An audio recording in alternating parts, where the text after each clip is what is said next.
మన పెద్దవాళ్లు చెప్పే మాటలు, వాళ్లు పాటించే పద్ధతులు కొన్నిసార్లు మనకు మూఢనమ్మకాలుగా అనిపిస్తాయి కదూ. కాని వాటిలో కొన్నింటి వెనక స్పష్టమైన మనం గమనించగలిగే సైన్స్ ఉందని తెలిస్తే ఎలా ఉంటుంది? సరే, ఈరోజు మనం అలాంటి కొన్ని పురాతన పద్ధతుల్ని లోతుగా విశ్లేషించి వాటి వెనక దాగి ఉన్న అసలు సైన్స్ ఏంటో అర్థం చేసుకునే ప్రయత్నం చేద్దాం. ఈ సీన్ మనలో చాలామందికి తెలిసే ఉంటుంది కాదా? పూజగదిలోకి వెళ్లగానే మనమ్మమ్మో నానమ్మో మనల్ని అంటారాని వాళ్లలా చూస్తారు. ఎందుకు వాళ్లలా ప్రవర్తిస్తారు? ఇంతకీ ఈ మడి వెనుక ఉన్న అసలు రహస్యమేమిటి? అదొక మూఢనమ్మకమా, లేక మనం మిస్ అవుతున్న సైన్స్ ఏమైనా ఉందా? ఓకే, ఈ మడి అనే కాన్సెప్ట్ని అర్థం చేసుకోవడానికి మనం ముందుగా ఫిజిక్స్ కోణంలోంచి చూద్దాం. మన శరీరం ఒక బ్యాటరీ లాంటిది అంటే ఎవరైనా నమ్ముతారా? వినడానికి విచిత్రంగా ఉన్నా ఆ ఆలోచనతోనే ఈ విశ్లేషణ మొదలుపెడదాం. మన శరీరం కేవలం మాంసం, ఎముకల గూడు మాత్రమే కాదు, అదొక బయో ఎలక్ట్రిక్ మెషిన్ లాంటిది.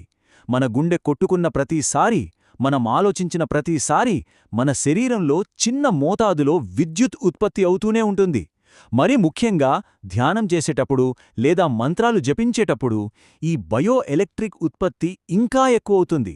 అంటే మనలో ఒక ఛార్జ్ లేదా శక్తి నిల్వవుతుందన్నమాట. సరే, ఇంత శక్తిని మన శరీరంలో ఉత్పత్తి చేశాక ఒకవేళ మనం కాటన్ బట్టలు వేసుకుంటే ఏమవుతుంది? చూడండి, భూమి ఒక పెద్ద కండక్టర్. కాటన్ తేమను పీల్చుకోవడం వల్ల అది కూడా ఒక మంచి కండక్టర్లా పనిచేసి మనం కష్టపడి ఉత్పత్తి చేసిన శక్తి మొత్తం భూమిలోకి వెళ్ళిపోతుంది. దీన్నే ఎర్తింగ్ అంటారు. కాని పట్టు కథ వేరు. సైన్స్ ప్రకారం పట్టు ఒక డైఎలక్ట్రిక్ ఇన్సులేటర్. సింపుల్గా చెప్పాలంటే అది విద్యుత్ను తన గుండా ప్రవహించనివ్వదు. అందుకే పూజ సమయంలో పట్టు వస్త్రాలు ధరించడం ద్వారా మన పెద్దలు తమను తాము ఇన్సులేట్ చేసుకుంటున్నారు.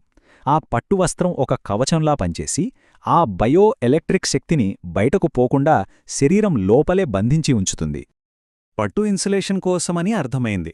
మరి తడి బట్టలెందుకు? అది చాలా అసౌకర్యంగా ఉంటుంది కదా. నిజానికి ఆ అసౌకర్యమే ఇక్కడొక బయోలాజికల్ హ్యాక్. ఇప్పుడు ఎలక్ట్రోస్టాటిక్స్ నుంచి థర్మోడైనమిక్స్కు వెళ్దాం. మనం తడిబట్టలు ధరించినప్పుడు ఆ నీరు నెమ్మదిగా ఆవిరవడం మొదలవుతుంది. ఆవిరవడానికి నీటికి వేడి కావాలి కదా. ఆ వేడిని అది మన శరీరం నుంచే తీసుకుంటుంది. దీన్ని ఎవాపరేటివ్ కూలింగ్ అంటారు.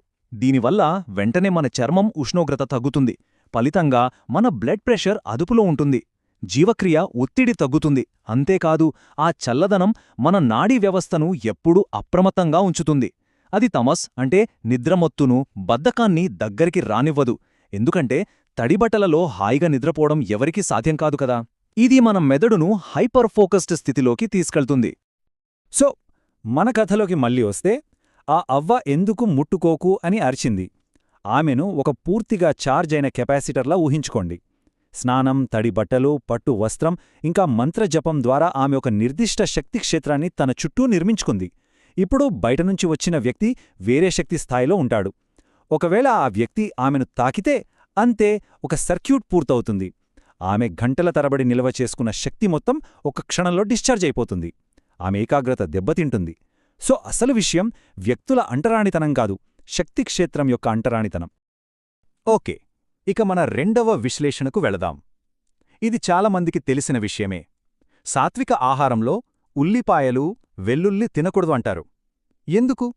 దీని వెనక ఉన్న సైన్స్ ఏంటో ఇప్పుడు చూద్దాం. సాధారణంగా మనం ఆహారాన్ని క్యాలరీల కోసం అంటే ఒక ఇంధనంగా చూస్తాం. కాని ఆయుర్వేదం ఆహారాన్ని మనం మెదడుకు మనమిచ్చే డేటా లేదా సమాచారంగా పరిగణిస్తుంది. మనం తినే ప్రతి పదార్థాన్ని 3 గుణాలుగా వర్గీకరించారు: సత్వ, రజస్ మరియు తమస్. సత్వగుణం మనస్కు స్పష్టతను, ప్రశాంతతను ఇస్తుంది. రజస్గుణం ఆందోళన, చంచలత్వాన్ని పెంచుతుంది. ఇక తమస్ గుణం బద్ధకాన్ని, నిద్రమొత్తును కలిగిస్తుంది. మరి ఉల్లి, వెల్లుల్లి ఏ కోవలోకొస్తాయి? అవి రజో మరియు తమో గుణాల కిందకొస్తాయి. అవి శరీరంలో విపరీతమైన వేడిని ఉత్పత్తి చేస్తాయి. ఒక యోగి లేదా ఒక విద్యార్థి తమ మనస్సును ఒకే విషయంపై కేంద్రీకరించడానికి ప్రయత్నిస్తున్నప్పుడు ఈ రజోగుణం ఒక శత్రువులా పనిచేస్తుంది. ఇది మానసిక చికాకును, కోపాన్ని సృష్టిస్తుంది మరియు మనసును అస్థిరంగా చేస్తుంది. ఇక్కడ వెంటనే ఒక ప్రశ్నొస్తుంది, కాని వెల్లుల్లి ఆరోగ్యానికి మంచిది కదా అని. నిజమే, అదే ఇక్కడ అసలు పాయింట్. ఆయుర్వేదంలో వెల్లుల్లిని ఆహారంగా కాకుండా ఒక ఔషధంగా అంటే మెడిసిన్గా చూస్తారు. మనలో ఎవరైనా రోజూ రాత్రి భోజనంలో యాంటీబయాటిక్స్ తింటామా? లేదు కదా.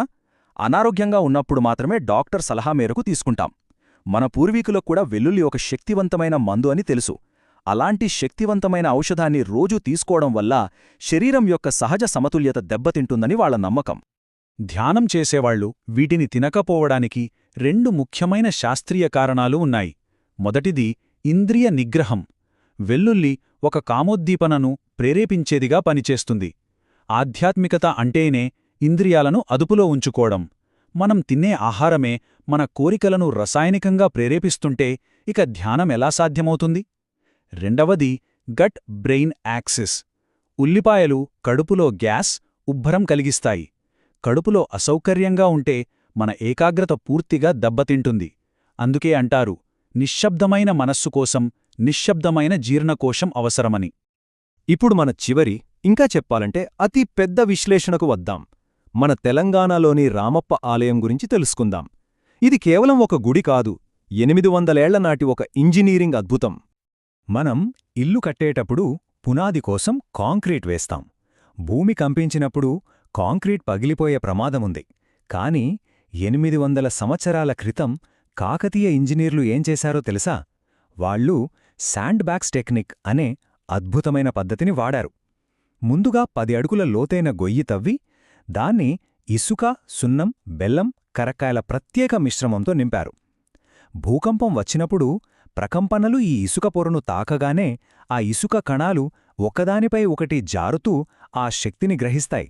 దీనివల్ల కింద భూమి ఎంత కంపించినా ఆలయం మాత్రం ఆ ఇసుకపై తేలుతున్నట్లుగా ఉండి స్థిరంగా నిలుస్తుంది.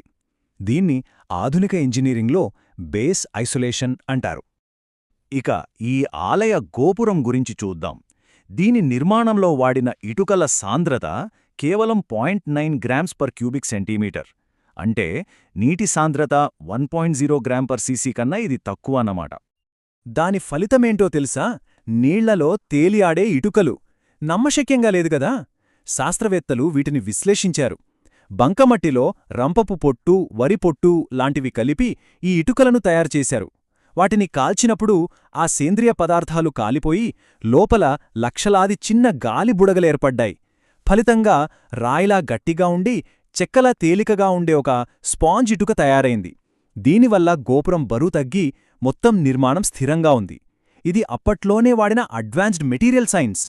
అంతేకాదు, ఈ ఆలయంలో వాడిన రాయి ఉక్కు కన్నా కఠినమైనది. అయినా ఆ శిల్పాలు ఎంత సున్నితంగా చెక్కబడ్డాయంటే ఆభరణాల గుండా ఒక సూదిని కూడా దూర్చవచ్చు. కరెంటు లేని ఆ రోజుల్లో ఇంత కఠినమైన రాయిలో అంత చిన్న రంధ్రాలు ఎలా వేశారనేది ఇప్పటికీ ఒక మిస్టరీ. ఇక అక్కడి స్తంభాల గురించి చెప్పాలంటే వాటిని తడితే సా రి గమ అని సంగీతం వినిపిస్తుంది. వాళ్లకు ధ్వనిశాస్త్రంపై ఎంత పట్టుందో దీన్ని బట్టి అర్థం చేసుకోవచ్చు. సరే, మనం ఇప్పటిదాకా చూసిన ఈ 3 ఉదాహరణలను ఒకచోట చేర్చి చూస్తే మనకు ఒక స్థిరమైన నమూనా, ఒక ప్యాటర్న్ కనిపిస్తుంది. ఆ నమూనా ఏమిటో ఇప్పుడు పరిశీలిద్దాం. ఈ స్లైడ్ అన్నింటినీ ఒక్క మాటలో చెబుతుంది. మడి పద్ధతి వెనుక ఉన్నది ఎలక్ట్రోస్టాటిక్ ఇన్సులేషన్. సాత్విక ఆహారం వెనుక ఉన్నది న్యూరోఫార్మకాలజీ మరియు గట్ బ్రెయిన్ యాక్సిస్. రామపాలయం వెనుక ఉన్నది భూకంప నిరోధక ఇంజనీరింగ్. చూశారా, ప్రతి సంప్రదాయ వివరణకు ఒక ఆధునిక శాస్త్రీయ సంబంధం కనిపిస్తోంది. కాబట్టి ఇక్కడ మనం అర్థం చేసుకోవాల్సిన కీలకమైన విషయం ఏమిటంటే, ఇవి కేవలం యాదృచ్ఛికంగా పుట్టిన గుడ్డి నమ్మకాలు కావు. ఇదొక స్థిరమైన పద్ధతి. పరిశీలించడం, ప్రయోగాలు చేయడం మరియు ఫలితాలను బట్టి ఒక వ్యవస్థను నిర్మించడం. ఇది ప్రాచీనులు పాటించిన ఒక రకమైన సైంటిఫిక్ మెథడ్. ఇది కేవలం ఒక చిన్న శాంపిల్ మాత్రమే. ఆధునిక సైన్స్ అనే కళ్లద్దాలతో చూసినప్పుడు ఇలాంటి మరెన్నో పురాతన సంప్రదాయాల వెనక దాగి ఉన్న అద్భుతమైన జ్ఞానం బయటపడటానికి సిద్ధంగా ఉంది. మరి మనం ఇంకా వేటిని కనుగొనగలమో ఆలోచించండి.